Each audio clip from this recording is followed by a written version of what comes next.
তো আজকে খুলনায় আসলাম আপনার হচ্ছে ডিম ঘোটা খাইতে। খুলনা আমার শহর, কিন্তু আসা হয় না। সবাই দেখছি ব্লগারে ডিম ঘোটা, এই যে রাজহাঁসের ডিম ঘোটা, ভিড়টা একটু দেখেন কি পরিমাণে ভিড়, ভিড়টা দেখাও।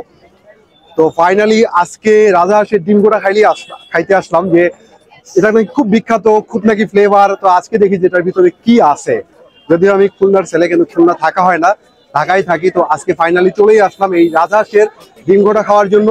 তো চলেন আসে দেখি যে এটা কিভাবে তৈরি করে, মামা কিভাবে তৈরি করে, পুরো প্রসেসটা আমি দেখাই, আসো। মশলাপাতির বাহার কিন্তু অনেক, দেখে খুব ভালো লাগছে। প্রচুর ব্যস্ততা দেখেন, মানে এখানে এত পরিমাণে ভিড় ছিল কি বলবো। চাষার কোনো বিরাম নাই। এখানে হাঁসের ডিম ছিল, রাজহাঁসের ডিম আছে, আবার মুরগির ডিমও আছে। সবাই ম্যাক্সিমাম হাঁসের ডিমটাই খাচ্ছে।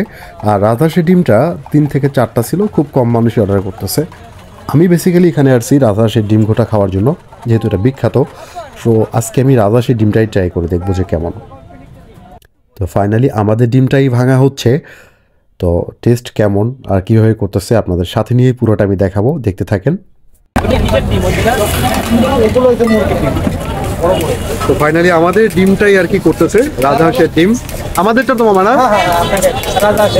আমাদের রাজহাঁসের ডিম প্রসেস হইতেছে। তো এটা হচ্ছে সেই বিখ্যাত রাজহাঁসের ডিম ঘোটা, যেটা হচ্ছে খুলনার খুব ভাইরাল। মামাটাও খুব ভাইরাল, আর ডিম ঘোটারও খুবই ভাইরাল একটা জিনিস। তো আজকে এটা খাওয়ার জন্য চলে আসলাম। প্রসেসটা কিন্তু খুব ভালোই লাগতেছে। মশলা কি আপনার নিজস্ব কিছু আছে মামা? নিজের বানানো মশলা? আচ্ছা আচ্ছা, বিরিয়ানি আইটেম সব মশলা আছে।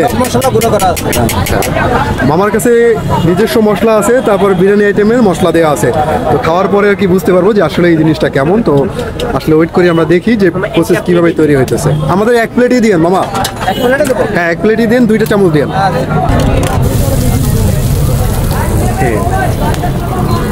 তৈরি হয়ে গেছে আমার হাঁসের ডিম, এখন খেয়ে দেখবো জিনিসটা কেমন।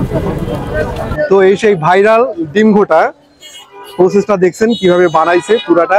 এখন খেয়ে দেখবো যে মানে স্পেশালিটি কি আছে এর ভিতরে, কিসের জন্য মানুষ এত এটা খায়, পছন্দ করে। খুলনার বিশেষ করে মানুষের খুবই পছন্দের একটা জিনিস। তো চলেন খেয়ে দেখি।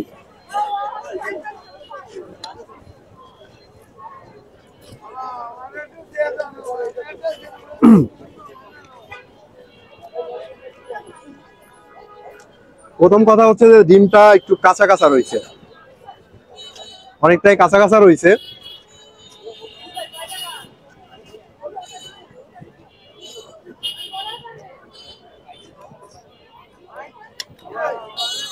আমি যদি বলি ব্লগের রিভিউর কথা, আহামরি কিচ্ছু না।